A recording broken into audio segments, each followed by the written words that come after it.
আজকে সকালবেলা স্নান টান করে নিচে নেমে দেখছি আমার আগেই সবাই প্রায় রেডি হয়ে গিয়েছে, মানে আমার জায়েরা শাশুড়ি মায়েরা সকলে রেডি হয়ে গিয়েছে।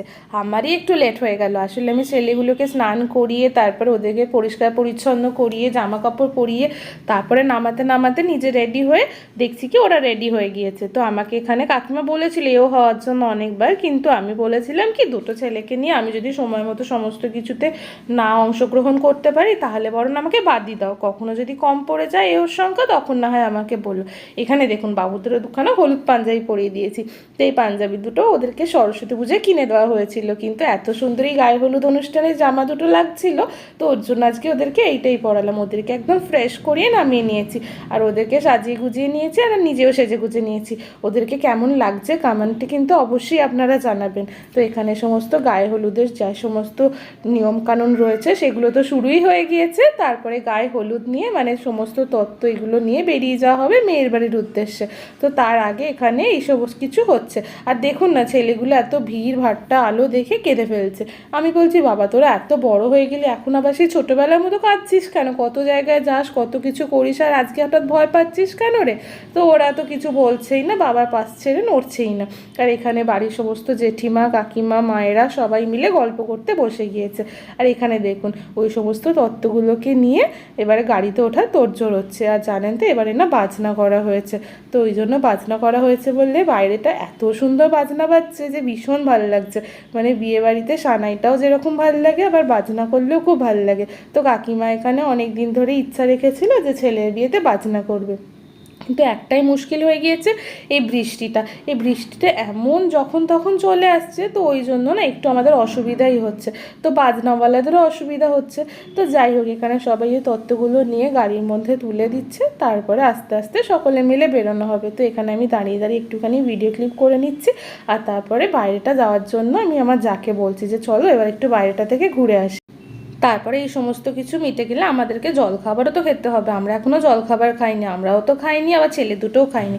চলুন এখন আপনাদের বাইরেটাতে নিয়ে যাই। বাইরেটায় যা সুন্দর বাজনা বাজছে না, মন পুরো ভরেই যাচ্ছে। আর এই বিয়ের যেটা সব থেকে ফেভারিট গান শ্বশুরবাড়ি জিন্দাবাদের চোখ তুলে দেখো না, ওইটাই এখন বাজানো হচ্ছে বরযাত্রী যখন এই সমস্ত তত্ত্ব নিয়ে বেরোচ্ছে।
মানে দাঁড়িয়ে দাঁড়িয়ে সবাই বেশ খানিকক্ষণ নেচে নিলাম, খুব আনন্দ করলাম আর খুব মজা করছিলাম। সত্যি সকলে এত হুল্লোড় করছে, বাড়ির বিয়েতে এটাই সব থেকে বেশি মজা। সবাই যখন একসাথে এক জায়গায় হয় তখন মানে চুটি আনন্দ হয়।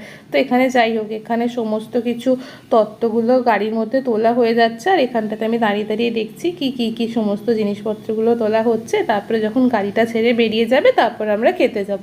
প্রায় বেশিরভাগ সকলেরই খাওয়া হয়ে গিয়েছে, তো আমাদেরকে বলছে যাও যাও তোমরা তাড়াতাড়ি খেয়ে নাও। তো এখানে এখনও সমস্ত কিছুগুলো ভালোভাবে অ্যারেঞ্জ করা হয়নি, মানে বিয়ের দিনে মানে যেদিন বউ ভাত হবে সেদিন মূল অনুষ্ঠানের দিনে।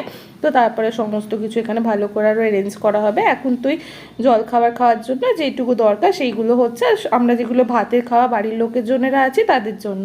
তো যাই হোক, আমি এখানে খেতে বসেছি। আজকে জল খাবারও অনেক কিছু ছিল, লুচিও ছিল, মুড়িও ছিল। তো আমি বললাম কি মুড়িই খাবো, ছেলে দুটোকে যেহেতু খাওয়াবো, আর তার সাথে আলুর দমও ছিল, আর যেহেতু আশীর্বাদ করতে মেয়ের বাড়ির লোকজন এসেছিলো ওদের জন্য একটুখানি মাংসও ছিল। তো আমরা যেহেতু লাস্টে এসে পৌঁছেছি একদম, আর এতক্ষণে প্রায় সকলেরই খাওয়া হয়ে গিয়েছে, তো ওখানে মাংসও কিছুটা পরিমাণ বেশ খানিকটা বেঁচে গিয়েছিল। তো আমাদেরকেও, যে আমাদের বাড়ির একজন সমস্ত কিছু দেখাশোনা করে, সে বললো তাহলে কি তোমাদের একটু করে মাংস দেবো। আমি বললাম হ্যাঁ হ্যাঁ ঠিক আছে তাহলে দাও, আমরা যেহেতু লেট করে খাচ্ছি এটা আমাদের উপরি পাও না।